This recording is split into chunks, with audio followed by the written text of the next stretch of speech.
السلام علیکم ورحمۃ اللہ وبرکاتہ۔ الحمدللہ وکفی وسلام علی عبادہ الذین اصطفی وخاصۃ علی محمد رسول اللہ صلی اللہ تعالی علیہ وسلم۔ اما بعد فاعوذ باللہ من الشیطان الرجیم، بسم اللہ الرحمن الرحیم۔ وَكَذَلِكَ جَعَلْنَاكُمْ أُمَّةً وَسَطًا لِتَكُونُوا شُهَدَاءَ عَلَى النَّاسِ، اور ہم نے تمہیں اعتدال والی امت بنایا تاکہ تم دنیا کے لوگوں کے سامنے گواہی دے سکو۔ یہ ایک آیت کا ٹکڑا میں نے پڑھا ہے۔ روزانہ کی تلاوت میں سارا قرآن تو بیان نہیں ہو سکتا، جو آیت پیش کرنی زیادہ ضروری ہوتی ہے اس کو میں کوشش کرتا ہوں ہائی لائٹ کر دوں۔ اس میں اللہ نے ہمیں زندگی گزارنے کا ایک پیمانہ دے دیا، ایک ترازو دے دیا ہے کہ ہم نے تمہیں اعتدال والی امت بنایا ہے۔ اس کی میں مثال دیتا ہوں، جیسے پہلے زمانے میں ترازو ہوتے تھے، اب تو ڈیجیٹل آ گئے۔ تو ترازو ہوتے تھے تو اس میں نا ایک کانٹا ہوتا تھا یہاں ایسے کر کے، اور ادھر دو پلڑے ہوتے تھے۔ تو جب وہ کانٹا بالکل درمیان میں ہوتا تھا، نہ ادھر جھکاؤ نہ ادھر جھکاؤ، تو اس کی اس حیثیت کو اعتدال کہتے ہیں۔ ادھر چلا جائے زیادہ تو بھی شدت پسندی، ادھر چلا جائے زیادہ تو بھی شدت پسندی۔ یوں ہو جائے دین میں بہت زیادہ، یہ بھی اللہ کو پسند نہیں۔ ایسے ہو جائے دنیا میں بہت زیادہ، یہ بھی اللہ کو پسند نہیں۔ اللہ تعالیٰ فرماتے ہیں کہ اپنی زندگی میں عدل پیدا کرو، انصاف پیدا کرو، اعتدال پیدا کرو، کہ جب دنیا میں لگو تو ایسے نہ لگو کہ تمہیں آخرت بھول جائے، تم جھوٹ کو حلال کر دو، سود کو حلال کر دو، اور سارے حرام کو کرتے چلے جاؤ کہ جی ہم تو گناہ گار ہیں، ہم تو دنیا دار ہیں۔ یہ بھی انتہا پسندی ہے، یہ اللہ کو پسند نہیں ہے۔ دنیا کی طلب ایک بڑا عمل ہے۔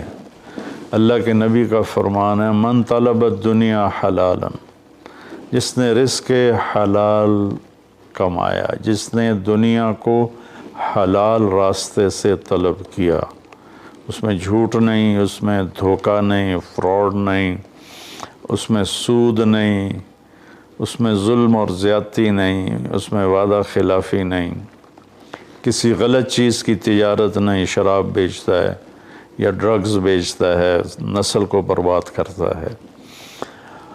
تو جس نے حلال راستے سے دنیا کو کمایا، استعفافاً عن المسئلہ، کہ مجھے مانگنا نہ پڑے لوگوں سے، میں خوددار بن کے زندگی گزاروں، سعیاً علی اہلہ، اپنے بچوں پہ خرچ کرنے کے لیے کہ وہ عزت کی زندگی گزاریں، تعطفاً علی جارہ، اپنے آس پاس کے غریب لوگوں پر خرچ کرنے کے لیے، جو صبح بازار جاتا ہے اور اپنی جاب پر جاتا ہے، اپنی مزدوری پر جاتا ہے، وہ ریڑھی پر بیٹھتا ہے یا بہت بڑے پروجیکٹ کے آفس میں بیٹھتا ہے، اگر یہ چار باتیں اس کے اندر ہیں، حلال کماتا ہے، جابین رشوت نہیں لیتا، غلط کام نہیں کرتا، کسی کی فائل نہیں روکتا، بچوں پہ خرچ کرنے کے لیے اور پڑوسیوں کو نوازنے کے لیے، غریب پڑوسیوں پر خرچ کرنے کے لیے، اور سوال سے بچنے کے لیے، جو دنیا کو کماتا ہے، تو اب آپ خوشخبری سنیں، لقی اللہ تعالی یوم القیامہ وجہہ مثل القمر لیلۃ البدر، قیامت کے دن وہ اللہ سے ایسے ملے گا کہ اس کا چہرہ 14ویں رات کے چاند کی طرح چمکتا ہوگا۔ تو ایسی دنیا کمانا بھی بندگی ہے. ریاکاری کے نفل پڑھ رہا ہو تو وہ جہنم ہے، اور ان 4 شرطوں کے ساتھ دکان پہ بیٹھا ہو، آفس میں بیٹھا ہو، ریڈی پہ بیٹھا ہو تو وہ جنت کا راستہ ہے. اللہ کو اتنا پسند ہے کیونکہ اس میں درمیانی راستہ ہے، اعتدال والا راستہ ہے. اب اس میں انتہا پسندی کیا ہے؟ دوسری حدیث پیش کرتا ہوں. تعس عبد الدینار وعبد الدرہم وعبد القطیفہ تعس وانتکس وإذا شیک فلن تقش ان اعطی رضی وإن لم یعطى سخط. آپ نے فرمایا دینار کا چاہنے والا، دینار کا غلام، چاہت تو سب کی ہے، سونے کا غلام ہلاک ہو جائے، چاندی کا غلام ہلاک ہو جائے.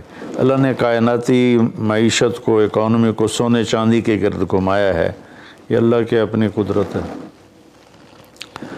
تو اب یہ انتہا پسندی آ رہی ہے. جس نے آپ نے کہا ہلاک ہو جاتا ایسا کون؟ عبد الدینار، سونے کا غلام، چاندی کا غلام، اور زیب و زینت کا غلام، اسیسریز کا غلام، کہ حلال رزق میں ایسی نہیں مل رہا تو چلو کوئی ڈنڈی مار لو، کوئی رشوت لے لو، کوئی جھوٹ بول کے سودا بیچ لو. یہ ہے تو اس کے لیے آپ نے بد دعا فرمائی. یہ بخاری شریف کی روایت ہے. آپ رحمت اللہ علیہ عالمین ہو کر آپ بد دعا فرما رہے ہیں کہ ایسے لوگ، چونکہ یہ لوگ جب دنیا میں جاتے ہیں تو اوروں کے حقوق مارتے ہیں. اوروں جو رشوت لیتا ہے، وہ رشوت دینے والا پتہ نہیں کن مشکلوں سے اپنے کام کے لیے پہنچا ہوتا ہے. جس کو یہ دھوکہ دے کے مال بیچ دیتا ہے، وہ پتہ نہیں کتنی مشکلوں سے پیسہ بنا کے مال لینے آتا ہے، اس کو یہ 2 نمبر ٹکا دیتا ہے.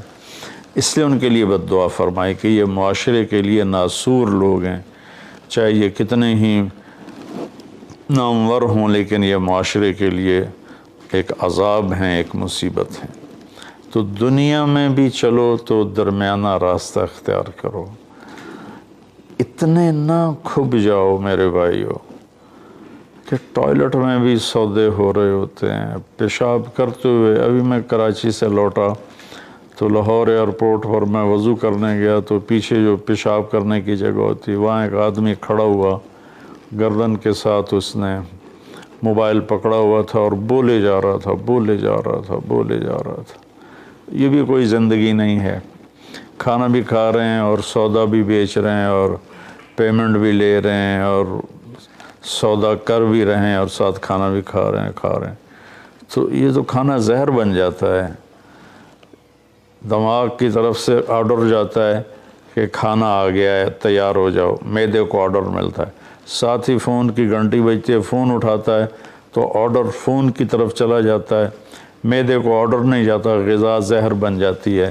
تو ایسی دنیا کما کے کیا کرنا جس میں آپ کی صحت ہی برباد ہو جائے اور آپ اتنے مصروف ہو جائیں کہ گھر میں آ کر بھی کوئی بچوں سے دلچسپی نہیں، بس اپنے موبائل پر یا سودے کر رہے ہیں یا موبائل پہ کوئی گیمیں کھیل رہے ہیں یا کوئی مووی دیکھ رہے ہیں یا کوئی ڈرامہ دیکھ رہے ہیں. کتنی مائیں ہیں جو اس طرح اپنے بچوں کو جھٹک دیتی ہیں، وہ ڈرامہ دیکھ رہی ہوتی ہیں یا کوئی مووی دیکھ رہی ہوتی ہیں یا کوئی کلپ دیکھ رہی ہوتی ہیں، تو بچہ آتا ہے تو اس کو ہوں ہاں کر کے ٹال دیتی ہیں.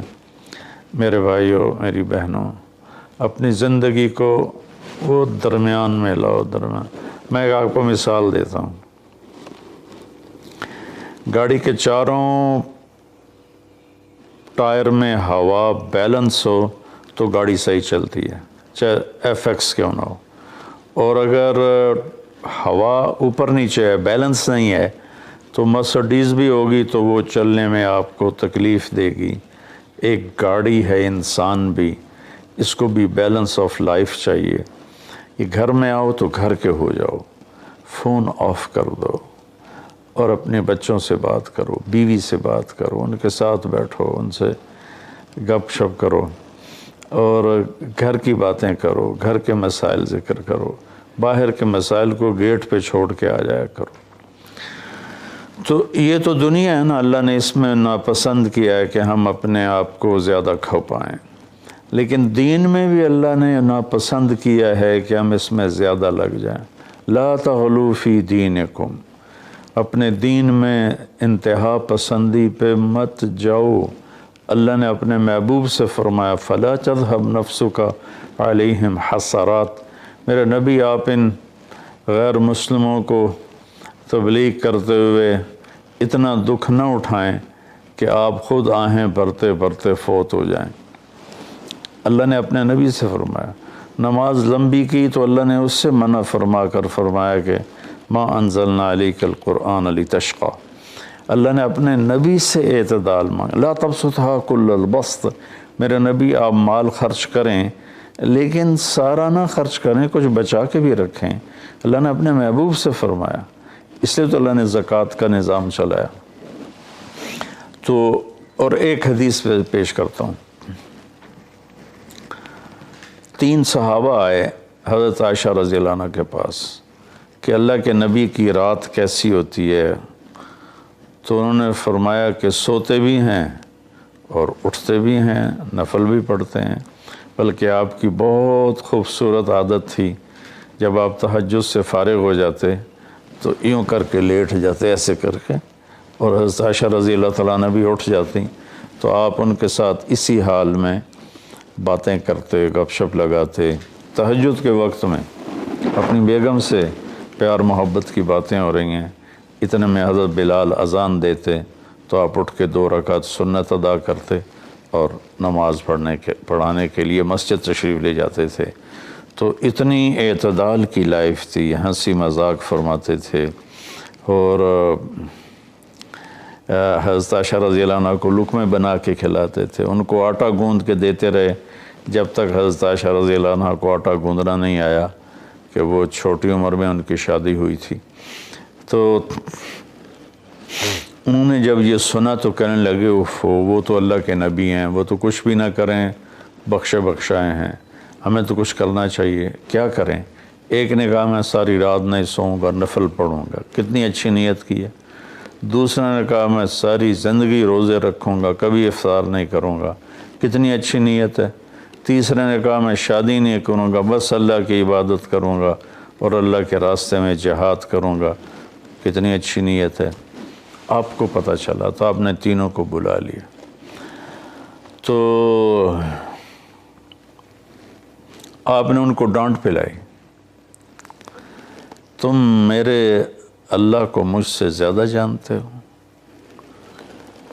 تم میرے اللہ سے مجھ سے زیادہ ڈرتے ہو، زیادہ تقوی والے ہو، میں تم میں سب سے زیادہ اپنے اللہ کو جانتا ہوں، سب سے زیادہ اللہ سے ڈرتا ہوں، میں کھاتا بھی ہوں، روزہ بھی رکھتا ہوں، میں نے شادی بھی کی ہے، میں سوتا بھی ہوں اور میں جاگتا بھی ہوں، اور میں نے آپ نے تو 11 شادیاں کی، 9 بیویاں زندہ تھیں جب آپ دنیا سے تشریف لے گئے، تو آپ کی خوبصورت زندگی تھی ان کے ساتھ۔ تو آپ نے تینوں کو ڈانٹا اور فرمایا کہ اعتدال کے ساتھ چلو، جس نے کہا میں شادی نہیں کروں گا شادی کرے، جس نے کہا میں روزہ نہیں چھوڑوں گا وہ روزہ چھوڑے، کہ مہینے میں 3 روزے رکھو بس، 13، 14، 15، اور جس نے کہا میں رات سوؤں گا نہیں وہ آرام بھی کرے اور اٹھے بھی صحیح۔ تو یہ زندگی اعتدال والی، اللہ کو تو دین میں انتہا پسندی اچھی نہیں لگتی، اور اللہ نے اس کو رد فرمایا۔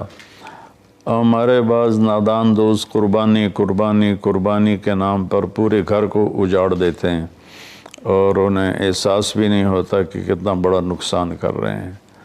سب سے بڑا تقاضا اسلامی تاریخ میں جنگ بدر کا ہے، اس سے بڑا تقاضا قیامت تک نہیں آئے گا، کہ جن کے بارے میں اللہ کے نبی کی وہ گواہی ہے جو قیامت تک کسی کے لیے نہیں، ان تہلک هذه العصابة فلن تعبد، میرے رب اگر آپ نے اس جماعت کو ہلاک کر دیا تو پھر آپ کا نام لینے والا کوئی نہیں بچے گا۔ اتنی بڑی گواہی 313 کی، اور یہ اتنا بڑا تقاضا تھا اور اتنا بڑا یہ اس وقت اہم اور ضروری کام تھا۔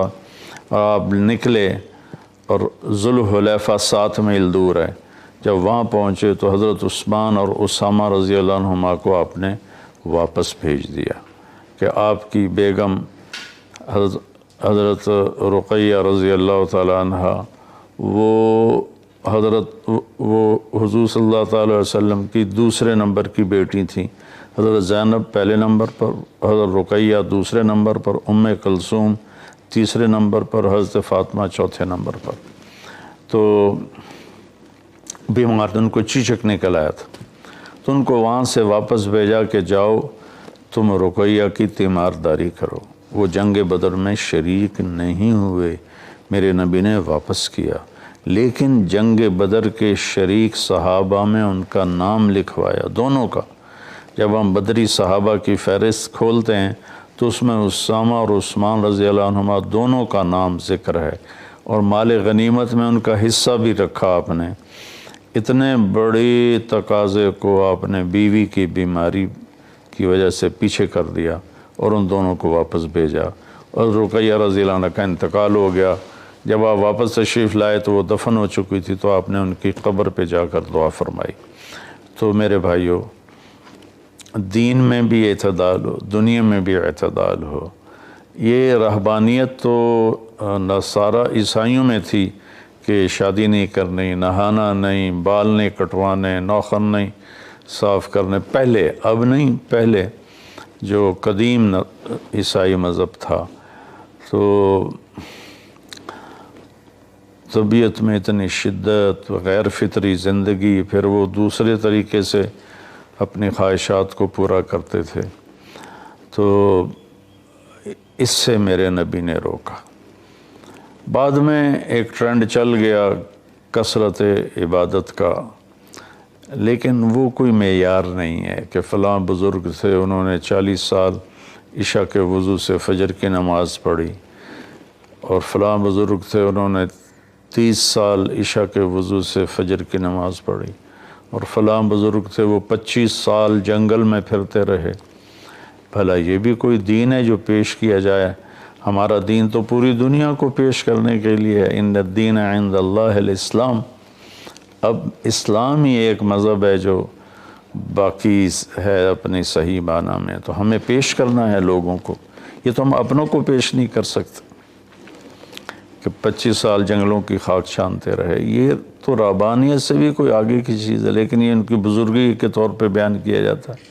ایک بزرگ تھے، اپنے بالوں کو رسے سے باندھ لیتے تھے، رسہ اوپر چھت میں لٹکا ہوتا تھا، تو جب نماز پڑھتے پڑھتے ان کو نیند کا جھٹکا آتا تو وہ ایسے ہوتے تو وہ بالوں کو زبردستی جھٹکا پڑتا، جس سے وہ ان کی آنکھ کھل جاتی اور پھر نفلوں میں شروع ہو جاتے۔ یہ تو میرے نبی کے حکم کے خلاف ہے۔ آپ نے فرمایا تم میں کوئی عبادت میں لگے جب تک وہ بشاشت ہے اور اس کو نیند نہیں، جب نیند کا سمجھے غلبہ ہو رہا ہے نفل چھوڑ کے جا کے سو جائے۔ تو بعد میں یہ ایسی چیزیں پیدا ہوئیں کہ سارا سال روزے رکھنا، اور کبھی ایسا کہ ساری رات جاگنا، یہ کوئی دین نہیں ہے، یہ وہ دین نہیں ہے جسے ہم پیش کر سکیں۔ ایک بزرگ کا انتقال ہوا تو میں تعزیت کے لیے گیا، تو ان کے بیٹے بتانے لگے کہ ہمارے والد صاحب صبح 3 بجے اٹھ کے نیچے اپنے کمرے میں آ جاتے تھے جہاں مریدین آتے تھے اور باقی جو ان کے اپنے علمی کام ہوتے تھے، اور رات 11 بجے واپس جاتے تھے۔ ساری زندگی یہ معمول رہا۔ یہ کوئی قابل ذکر بات نہیں ہے جس کو ہم بطور ایک نمونہ پیش کریں۔ میرے نبی نے اپنی زندگی کو 4 حصوں میں تقسیم کیا ہوا تھا۔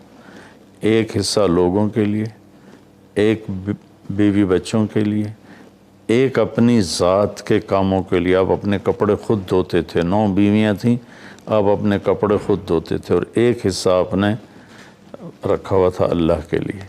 تو آپ سے زیادہ مشکل لائف کسی کی نہیں، آپ سے زیادہ بڑا ذمہ دار کائنات میں کوئی نہیں آپ نے زندگی کو 4 حصوں میں ڈیوائیڈ کیا ہوا تھا، تو اگر ہم دنیا میں لگتے ہیں تو حلال حرام بھول جاتے ہیں، جھوٹ سچ بھول جاتے ہیں، دھوکہ دیانت کو بھول جاتے ہیں، اور دین میں لگتے ہیں تو بچے بیوی بھول جاتے ہیں، اپنے کام کاروبار بھول جاتے ہیں۔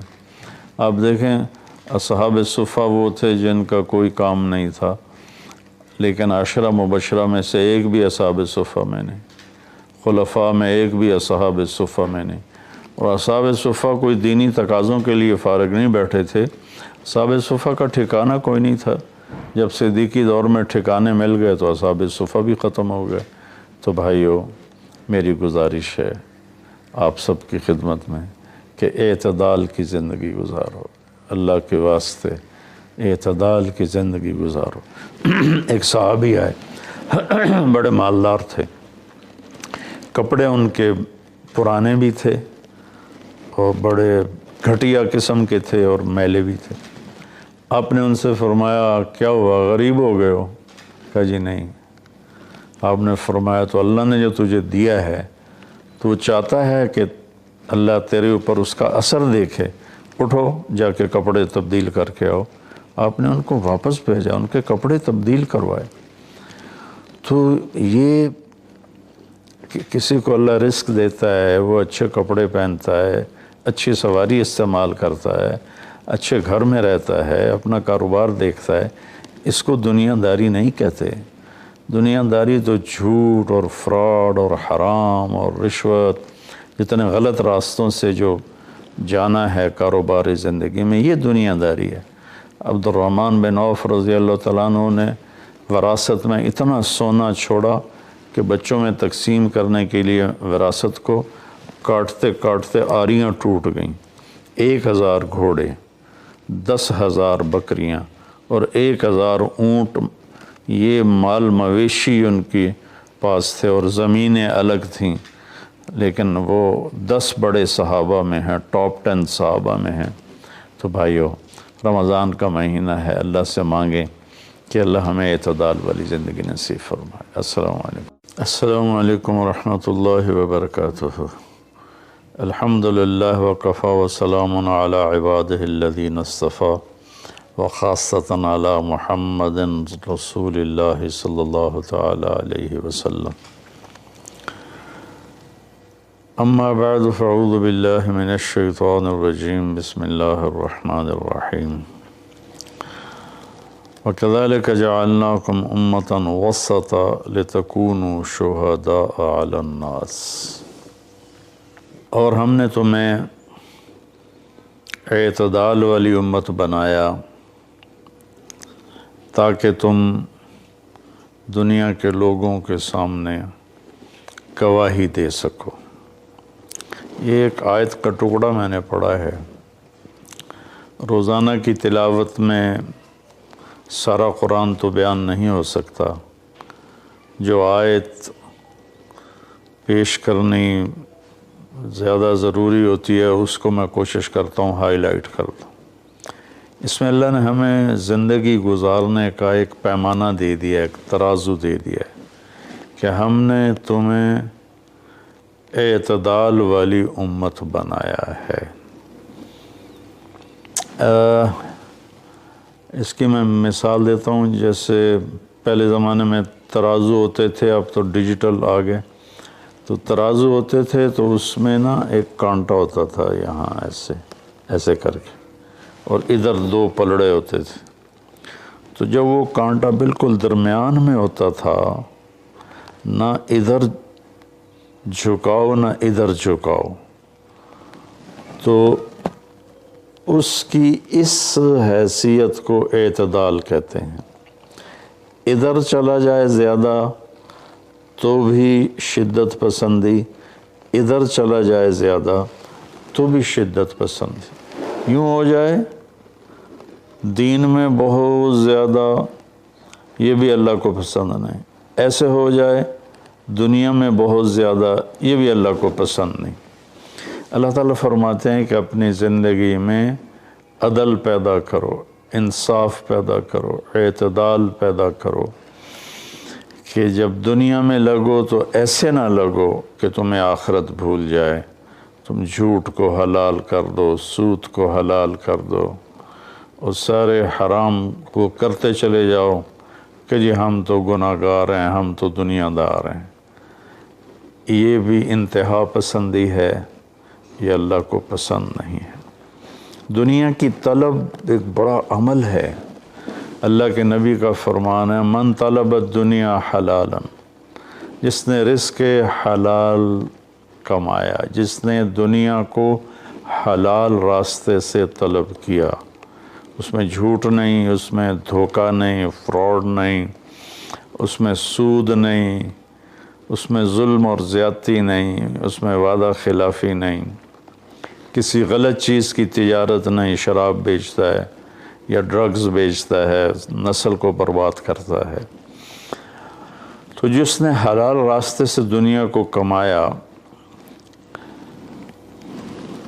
استعفافاً عن المسئلہ، کہ مجھے مانگنا نہ پڑے لوگوں سے، میں خوددار بن کے زندگی گزاروں، سعیاً علی اہلہ، اپنے بچوں پہ خرچ کرنے کے لیے کہ وہ عزت کی زندگی گزاریں، تعطفاً علی جارہ، اپنے آس پاس کے غریب لوگوں پر خرچ کرنے کے لیے، جو صبح بازار جاتا ہے اور اپنی جاب پر جاتا ہے، اپنی مزدوری پر جاتا ہے، وہ ریڑھی پر بیٹھتا ہے یا بہت بڑے پروجیکٹ کے آفس میں بیٹھتا ہے، اگر یہ چار باتیں اس کے اندر ہیں، حلال کماتا ہے، جابین رشوت نہیں لیتا، غلط کام نہیں کرتا، کسی کی فائل نہیں روکتا، بچوں پہ خرچ کرنے کے لیے اور پڑوسیوں کو نوازنے کے لیے، غریب پڑوسیوں پر خرچ کرنے کے لیے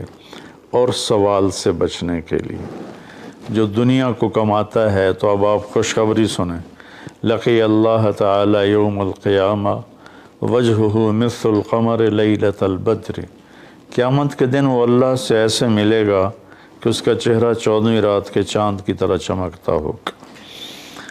تو ایسی دنیا کمانا بھی بندگی ہے۔ ریاکاری کے نفل پڑھ رہا ہو تو وہ جہنم ہے، اور ان چار شرطوں کے ساتھ دکان پہ بیٹھا ہو، آفس میں بیٹھا ہو، ریڑھی پہ بیٹھا ہو، تو وہ جنت کا راستہ ہے۔ اللہ کو اتنا پسند ہے کیونکہ اس میں درمیانی راستہ ہے، اعتدال والا راستہ ہے۔ اب اس میں انتہا پسندی کیا ہے؟ دوسری حدیث پیش کرتا ہوں، تعس عبد الدینار وعبد الدرہم وعبد القطیفہ، تعس وانتکس وإذا شیک فلن تقش، ان اعطی رضی وإن لم يعط سخط۔ اب نے فرمایا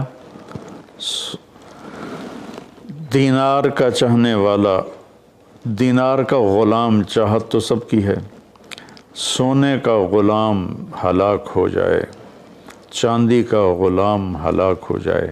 اللہ نے کائناتی معیشت کو، اکانومی کو سونے چاندی کے گرد گھمایا ہے، یہ اللہ کی اپنی قدرت ہے۔ تو اب یہ انتہا پسندی آ رہی ہے، جس نے آپ نے کہا ہلاک ہو جاتا، ایسا کون؟ عبد الدینار، سونے کا غلام، چاندی کا غلام، اور زیب و زینت کا غلام، اسیسریز کا غلام، کہ حلال رزق میں اے سی نہیں مل رہا تو چلو کوئی ڈنڈی مار لو، کوئی رشوت لے لو، کوئی جھوٹ بول کے سودا بیچ لو، یہ ہے۔ تو اس کے لیے آپ نے بد دعا فرمائی۔ یہ بخاری شریف کی روایت ہے، آپ رحمت اللہ علیہ عالمین ہو کر آپ بد دعا فرما رہے ہیں کہ ایسے لوگ، چونکہ یہ لوگ جب دنیا میں جاتے ہیں تو اوروں کے حقوق مارتے ہیں، اوروں جو رشوت لیتا ہے، وہ رشوت دینے والا پتہ نہیں کن مشکلوں سے اپنے کام کے لیے پہنچا ہوتا ہے، جس کو یہ دھوکہ دے کے مال بیچ دیتا ہے، وہ پتہ نہیں کتنی مشکلوں سے پیسہ بنا کے مال لینے آتا ہے، اس کو یہ 2 نمبر ٹکا دیتا ہے۔ اس لیے ان کے لیے بد دعا فرمائی کہ یہ معاشرے کے لیے ناسور لوگ ہیں، چاہے یہ کتنے ہی نامور ہوں، لیکن یہ معاشرے کے لیے ایک عذاب ہیں، ایک مصیبت ہے۔ تو دنیا میں بھی چلو تو درمیانہ راستہ اختیار کرو، اتنے نہ کھب جاؤ میرے بھائیو کہ ٹوائلٹ میں بھی سودے ہو رہے ہوتے ہیں. پیشاب کرتے ہوئے ابھی میں کراچی سے لوٹا تو لاہور ایئرپورٹ پر میں وضو کرنے گیا تو پیچھے جو پیشاب کرنے کی جگہ ہوتی وہاں ایک آدمی کھڑا ہوا, گردن کے ساتھ اس نے موبائل پکڑا ہوا تھا اور بولے جا رہا تھا. یہ بھی کوئی زندگی نہیں ہے. کھانا بھی کھا رہے ہیں اور سودا بھی بیچ رہے ہیں اور پیمنٹ بھی لے رہے ہیں اور سودا کر بھی رہے ہیں اور ساتھ کھانا بھی کھا رہے ہیں. تو یہ تو کھانا زہر بن جاتا ہے.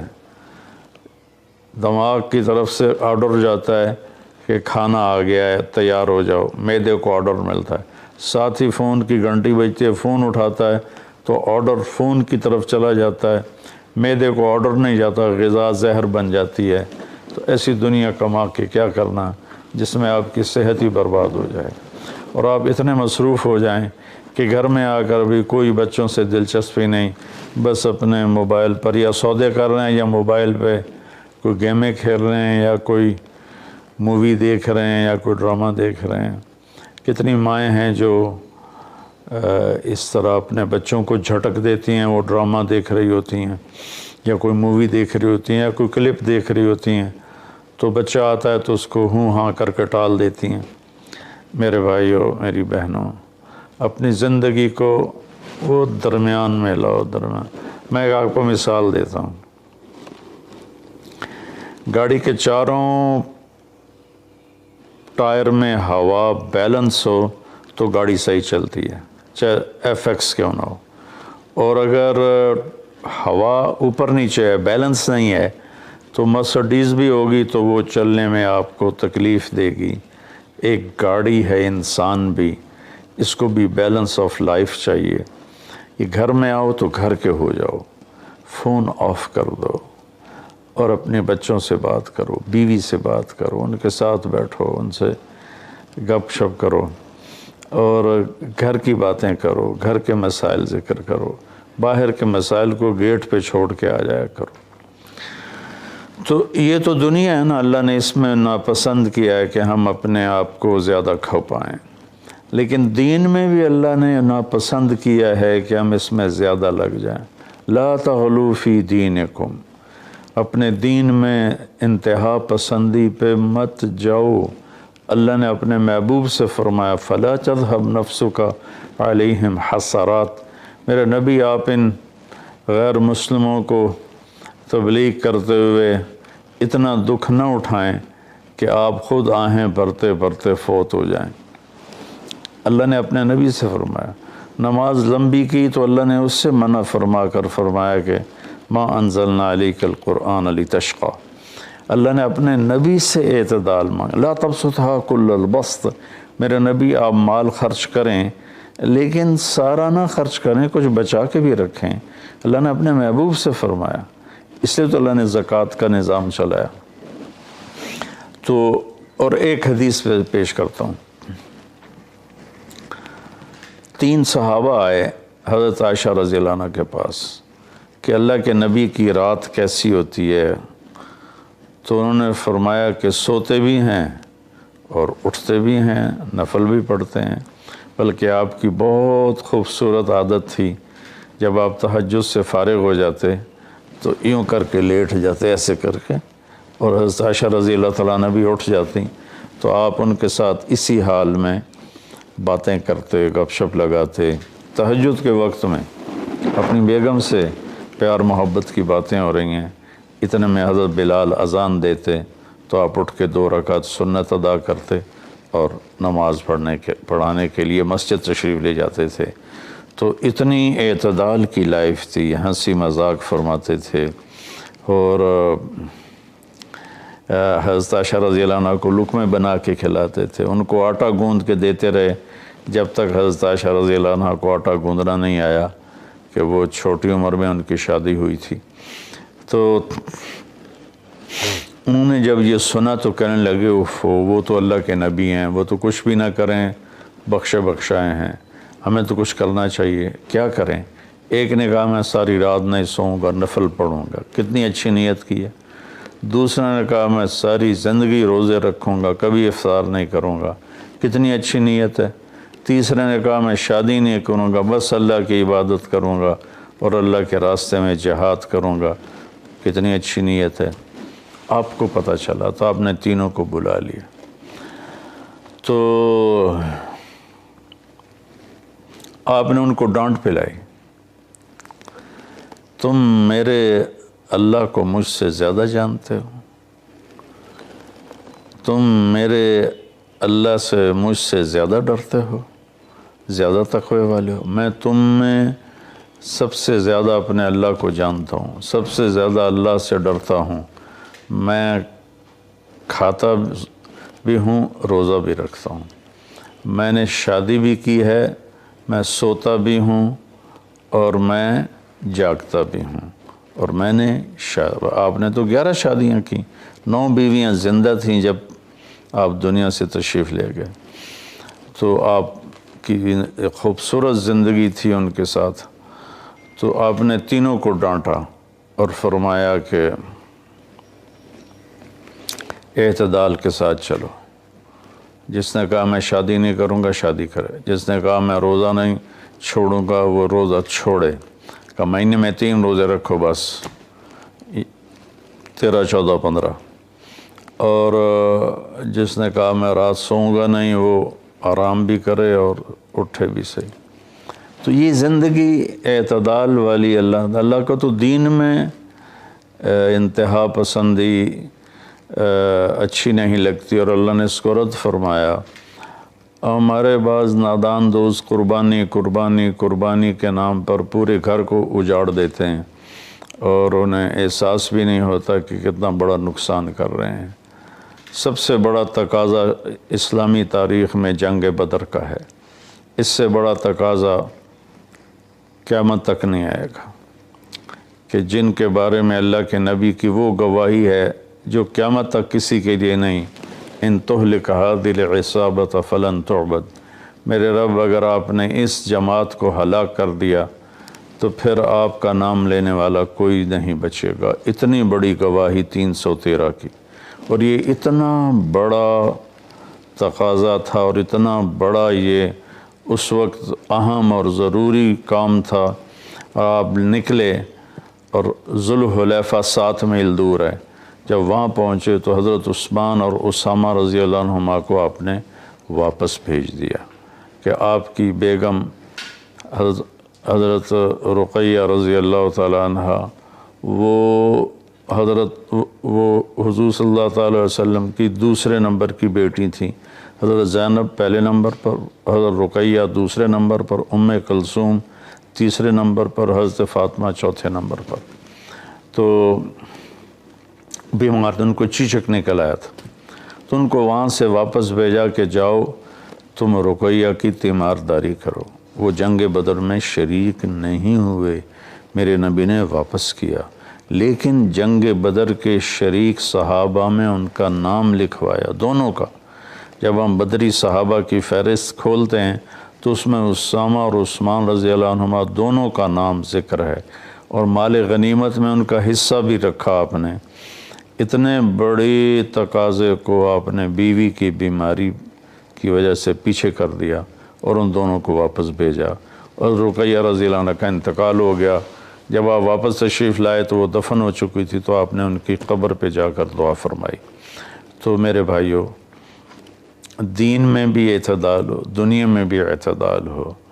یہ رہبانیت تو نصارہ عیسائیوں میں تھی کہ شادی نہیں کرنی، نہانا نہیں، بال نہیں کٹوانے، ناخن نہیں صاف کرنے، پہلے، اب نہیں، پہلے جو قدیم عیسائی مذہب تھا۔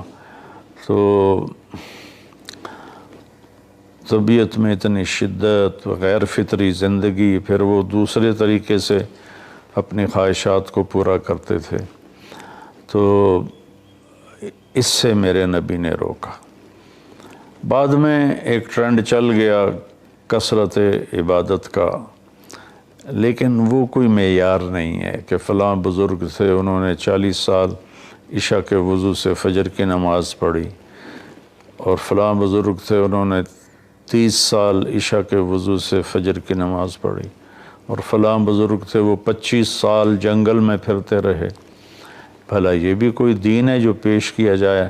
ہمارا دین تو پوری دنیا کو پیش کرنے کے لیے ہے، ان الدین عند اللہ الاسلام۔ اب اسلام ہی ایک مذہب ہے جو باقی ہے اپنی صحیح معنی میں، تو ہمیں پیش کرنا ہے لوگوں کو، یہ تو ہم اپنوں کو پیش نہیں کر سکتے کہ 25 سال جنگلوں کی خاک چھانتے رہے۔ یہ تو ربانیت سے بھی کوئی آگے کی چیز ہے، لیکن یہ ان کی بزرگی کے طور پہ بیان کیا جاتا ہے۔ ایک بزرگ تھے، اپنے بالوں کو رسے سے باندھ لیتے تھے، رسہ اوپر چھت میں لٹکا ہوتا تھا، تو جب نماز پڑھتے پڑھتے ان کو نیند کا جھٹکا آتا تو وہ ایسے ہوتے تو وہ بالوں کو زبردستی جھٹکا پڑتا، جس سے وہ ان کی آنکھ کھل جاتی اور پھر نفلوں میں شروع ہو جاتے۔ یہ تو میرے نبی کے حکم کے خلاف ہے۔ آپ نے فرمایا تم میں کوئی عبادت میں لگے جب تک وہ بشاشت ہے اور اس کو نیند نہیں، جب نیند کا سمجھے غلبہ ہو رہا ہے نفل چھوڑ کے جا کے سو جائے۔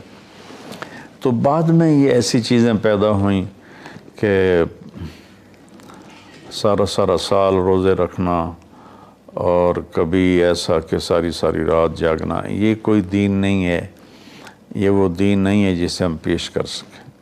ایک بزرگ کا انتقال ہوا تو میں تعزیت کے لیے گیا، تو ان کے بیٹے بتانے لگے کہ ہمارے والد صاحب صبح 3 بجے اٹھ کے نیچے اپنے کمرے میں آ جاتے تھے جہاں مریدین آتے تھے، اور باقی جو ان کے اپنے علمی کام ہوتے تھے، اور رات 11 بجے واپس جاتے تھے۔ ساری زندگی یہ معمول رہا۔ یہ کوئی قابل ذکر بات نہیں ہے جس کو ہم بطور ایک نمونہ پیش کریں۔ میرے نبی نے اپنی زندگی کو 4 حصوں میں تقسیم کیا ہوا تھا۔ ایک حصہ لوگوں کے لیے، ایک بیوی بچوں کے لیے، ایک اپنی ذات کے کاموں کے لیے۔ آپ اپنے کپڑے خود دھوتے تھے، 9 بیویاں تھیں، آپ اپنے کپڑے خود دھوتے تھے، اور ایک حصہ آپ نے رکھا ہوا تھا اللہ کے لیے۔ تو آپ سے زیادہ مشکل لائف کسی کی نہیں، آپ سے زیادہ بڑا ذمہ دار کائنات میں کوئی نہیں۔ آپ نے زندگی کو 4 حصوں میں ڈیوائیڈ کیا ہوا تھا۔ تو اگر ہم دنیا میں لگتے ہیں تو حلال حرام بھول جاتے ہیں، جھوٹ سچ بھول جاتے ہیں، دھوکہ دیانت کو بھول جاتے ہیں، اور دین میں لگتے ہیں تو بچے بیوی بھول جاتے ہیں، اپنے کام کاروبار بھول جاتے ہیں۔ آپ دیکھیں اصحاب صفہ وہ تھے جن کا کوئی کام نہیں تھا، لیکن 10 مبشرہ میں سے ایک بھی اصحاب صفہ میں نہیں، خلفاء میں ایک بھی اصحاب صفہ میں نہیں۔ اور اصحاب صفہ کوئی دینی تقاضوں کے لیے فارغ نہیں بیٹھے تھے، اصحاب صفہ کا ٹھکانہ کوئی نہیں تھا۔ جب صدیقی دور میں ٹھکانے مل گئے تو اصحاب صفہ بھی ختم ہو گئے۔ تو بھائیو، میری گزارش ہے آپ سب کی خدمت میں کہ اعتدال کی زندگی گزارو، اللہ کے واسطے اعتدال کی زندگی گزارو۔ ایک صحابی آئے، بڑے مالدار تھے، کپڑے ان کے پرانے بھی تھے اور بڑے گھٹیا قسم کے تھے اور میلے بھی تھے۔ آپ نے ان سے فرمایا کیا ہوا، غریب ہو گئے ہو؟ کہا جی نہیں۔ آپ نے فرمایا تو اللہ نے جو تجھے دیا ہے تو چاہتا ہے کہ اللہ تیرے اوپر اس کا اثر دیکھے، اٹھو جا کے کپڑے تبدیل کر کے آؤ۔ آپ نے ان کو واپس بھیجا، ان کے کپڑے تبدیل کروائے۔ تو یہ کہ کسی کو اللہ رزق دیتا ہے، وہ اچھے کپڑے پہنتا ہے، اچھی سواری استعمال کرتا ہے، اچھے گھر میں رہتا ہے، اپنا کاروبار دیکھتا ہے، اس کو دنیا داری نہیں کہتے۔ دنیا داری تو جھوٹ اور فراڈ اور حرام اور رشوت، جتنے غلط راستوں سے جو جانا ہے کاروباری زندگی میں، یہ دنیا داری ہے۔ عبد الرحمن بن عوف رضی اللہ تعالیٰ عنہ نے وراثت میں اتنا سونا چھوڑا کہ بچوں میں تقسیم کرنے کے لیے وراثت کو کاٹتے کاٹتے آریاں ٹوٹ گئیں۔ 1000 گھوڑے، 10,000 بکریاں اور 1000 اونٹ، یہ مال مویشی ان کے پاس تھے، اور زمینیں الگ تھیں، لیکن وہ 10 بڑے صحابہ میں ہیں، ٹاپ 10 صحابہ میں ہیں۔ تو بھائیو، رمضان کا مہینہ ہے، اللہ سے مانگیں کہ اللہ ہمیں اعتدال والی زندگی نصیب فرمائے۔ السلام علیکم۔